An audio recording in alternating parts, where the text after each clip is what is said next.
आइए आज आप सब सुनेंगे श्री कृष्ण जन्माष्टमी की कथा, कृष्ण जन्म की कथा। भाद्रपद मास कृष्ण पक्ष की अष्टमी तिथि के दिन बुधवार को रोहिणी नक्षत्र में अर्धरात्रि के समय वृष के चंद्रमा में भगवान श्री कृष्ण का वासुदेव जी की पत्नी देवी देवकी के गर्भ से 16 कलाओं से युक्त भगवान श्री कृष्ण का जन्म हुआ था। इस कारण से प्रत्येक वर्ष भाद्रपद मास कृष्ण पक्ष की अष्टमी तिथि के दिन कृष्ण जन्माष्टमी मनाई जाती है। इस दिन भगवान का जन्मोत्सव मनाया जाता है तथा भक्तजन इस दिन व्रत को धारण करते हैं। जो भी भक्त सच्ची श्रद्धा के साथ कृष्ण जन्माष्टमी का व्रत धारण करते हैं तथा कृष्ण जन्म की कथा का श्रवण करते हैं, इससे भगवान श्री कृष्ण की विशेष कृपा प्राप्त होती है।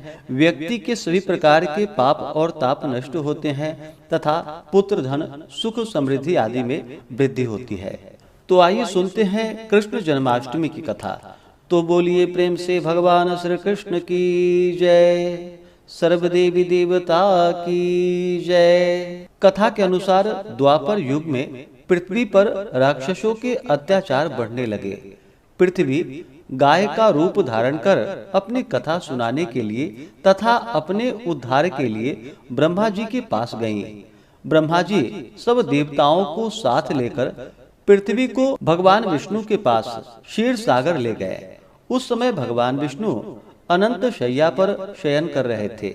भगवान की स्तुति करने पर उनकी निद्रा भंग हुई। इसके पश्चात देवता ब्रजमंडल में आकर यदुकुल में नंद, यशोदा तथा गोप गोपियों के रूप में अवतरित हुए। द्वापर युग के अंत में मथुरा में उग्रसेन राजा राज्य करते थे। उग्रसेन के पुत्र का नाम कंस था। कंस ने उग्रसेन को बलपूर्वक सिंहासन से उतारकर कारागार में डाल दिया और स्वयं राजा बन बैठा। कंस की बहन देवकी का विवाह वासुदेव के साथ हुआ। जब कंस देवकी को विदा करने के लिए रथ के साथ जा रहा था तो आकाशवाणी हुई कि हे कंस, जिस देवकी को तू बड़े प्रेम से विदा कर रहा है उसका 8वां पुत्र तेरा संहार करेगा। आकाशवाणी की बात को सुनकर कंस क्रोध से भरकर देवकी को मारने को तैयार हो गया। उसने सोचा न देवकी होगी और न उसका कोई पुत्र होगा। वासुदेव जी ने कंस को समझाया कि तुम्हें देवकी से तो कोई भय नहीं है, देवकी की 8वीं संतान से तुम्हें भय है, इसलिए मैं इसकी 8वीं संतान को तुम्हें सौंप दूंगा। तुम्हारे समझ में जो आए उसके साथ वैसा ही व्यवहार करना। कंस ने वासुदेव जी की बात स्वीकार कर ली और वासुदेव देवकी को कारागार में बंद कर दिया। तत्काल नारद जी वहां पर आ पहुंचे और कंस से बोले कि यह कैसे पता चलेगा कि 8वां गर्भ कौन सा होगा, गिनती प्रथम से होगी या अंतिम गर्भ से शुरू होगी। कंस ने नारद जी के परामर्श पर देवकी के गर्भ से उत्पन्न होने वाले समस्त बालकों को मारने का निश्चय कर लिया। इस प्रकार एक एक करके कंस ने देवकी के 7 बालकों को निर्दयता पूर्वक मार डाला। फिर देवकी जी ने संसार की रक्षा के कारण भगवान पुंडरीकाक्ष को अंत में 8वां गर्भ को धारण किया। और फिर भाद्रपद मास कृष्ण पक्ष की अष्टमी तिथि रोहिणी नक्षत्र में भगवान का आविर्भाव हुआ, जो कि चंद्रमा की चांदनी के समान भगवान का जन्मदिन संपूर्ण जगत को आह्लादित करने वाला हुआ। और उस दिन सभी दिशाएं अत्यंत निर्मल हो गई। श्री जनार्दन जन्म लेने पर संत जनों को परम संतोष हुआ। प्रचंड वायु शांत हो गई तथा नदियां अत्यंत स्वच्छ हो गई। समुद्रगण अपने घोष से मनोहर बाजे बजाने लगे, गंधर्वराज गान करने लगे और अप्सराएं नाचने लगी। श्री जनार्दन प्रकट होने पर आकाशगामी देवगण पृथ्वी पर पुष्पमाला बरसाने लगे तथा शांत हुए यज्ञादिक फिर प्रज्वलित हो उठे। हे द्विज, अर्धरात्रि के समय सर्वाधार भगवान जनार्दन के आविर्भूत होने पर पुष्प वर्षा करते हुए मंगलगण मंद मंद गर्जना करने लगे। उन्हें खिले हुए कमल दल की सी आभा वाले चतुर्भुज और वक्षः स्थल में श्रीवत्स चिन्ह सहित उत्पन्न हुए देखकर आनक दुंदुभी वसुदेव जी स्तुति करने लगे। हे द्विजोत्तम महामति, वासुदेव जी ने प्रसाद युक्त वचनों से भगवान की स्तुति कर कंस से भयभीत रहने के कारण इस प्रकार निवेदन किया। वासुदेव जी बोले कि हे देव देवेश्वर, यद्यपि आप साक्षात परमेश्वर प्रकट हुए हैं, तथापि हे देव, मुझ पर कृपा करके अब अपने इस शंख चक्र गदाधारी दिव्य रूप का उपसंहार कीजिए। हे देव, यह पता लगते ही कि आप मेरे इस गृह में अवतीर्ण हुए हैं, कंस इसी समय मेरा सर्वनाश कर देगा। देवकी जी बोली, जो अनंत रूप और अखिल विश्व रूप हैं, जो गर्भ में स्थित होकर भी अपने शरीर से संपूर्ण लोकों को धारण करते हैं, तथा जिन्होंने अपनी माया से बाल रूप धारण किया है, वे देव हम पर प्रसन्न हो। हे सर्वात्मन, आप अपने इस चतुर्भुज रूप का उपसंहार कीजिए।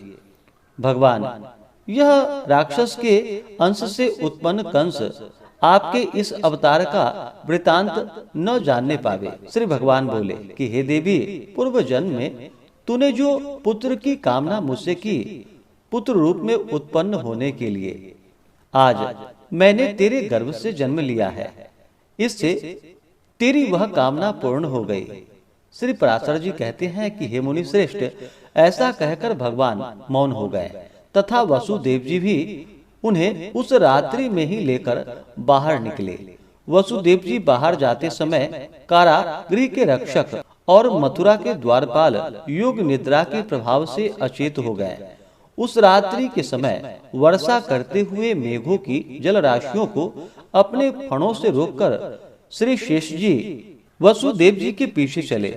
भगवान विष्णु को ले जाते हुए वसुदेव जी नाना प्रकार के सैकड़ों भवरों से भरी हुई अत्यंत गंभीर यमुना जी को घुटनों तक रखकर ही पार कर गए। उन्होंने वहां यमुना जी के तट पर ही कंस को कर देने के लिए आए हुए नंद आदि वृद्ध गोपों को भी देखा। हे मैत्रेय, इसी समय योग निद्रा के प्रभाव से सब मनुष्यों को मोहित हो जाने पर मोहित हुई यशोदा ने भी एक कन्या को जन्म दिया। तब अतिशय कांतिमान वसुदेव जी भी उस बालक को सुलाकर और कन्या को लेकर तुरंत यशोदा के शयन गृह से चले गए। जब यशोदा ने जागने पर देखा कि उसने एक नील कमल दल के समान श्याम वर्ण पुत्र उत्पन्न हुआ है, तो उसे अत्यंत प्रसन्नता हुई। इधर वसुदेव जी ने कन्या को ले जाकर अपने महल में देवकी के शयन गृह में सुला दिया और पूर्ववत स्थित हो गए। हे द्विज, तदंतर बालक के रोने का शब्द सुनकर कारागृह रक्षक सहसा उठ खड़े हुए और देवकी के संतान उत्पन्न होने का वृतांत कंस को जाकर सुना दिया। यह सुनते ही कंस ने तुरंत आकर देवकी के रुधे हुए कंठ से छोड़ छोड़ ऐसा कहकर रोकने पर भी उस बालिका को पकड़ लिया और उसे एक शिला पर पटक दिया। उसके पटकते ही वह आकाश में स्थित हो गई और उसने शस्त्र युक्त एक महान अष्टभुजा रूप धारण कर लिया। तब उसने ऊंचे स्वर से अट्टहास किया और कंस से रोष पूर्वक कहा, अरे कंस, मुझे पटकने से तेरा क्या प्रयोजन सिद्ध हुआ? जो तेरा वध करेगा उसने तो पहले ही जन्म ले लिया है। देवताओं के सर्वस्व वे हरि ही तुम्हारे काल नेमी रूप पूर्व जन्म में भी काल थे। अतः ऐसा जानकर तू शीघ्र ही अपने हित का उपाय कर। ऐसा कहकर वह दिव्य माला और चंदन आदि से विभूषित तथा सिद्ध गण द्वारा स्तुति की जाती हुई देवी भोजराज कंस के देखते ही देखते आकाश मार्ग में चली गई। यह सब देखकर कंस भी हतप्रभ और व्याकुल हो गया। कंस ने भगवान श्री कृष्ण को मारने के लिए अनेक प्रकार के दैत्य को भेजे। भगवान श्री कृष्ण ने अलौकिक माया के कारण सभी दैत्यों को मार डाला और भगवान ने फिर कई प्रकार की बालपन में लीलाएं की और फिर बड़े होने पर कंस को मारकर उग्रसेन को राजगद्दी पर बैठाया। इस प्रकार से श्री कृष्ण की पुण्य जन्म तिथि को तभी से सारे देश में बड़े हर्ष और उल्लास के साथ मनाया जाता है। तो बोलिए प्रेम से भगवान श्री कृष्ण की जय।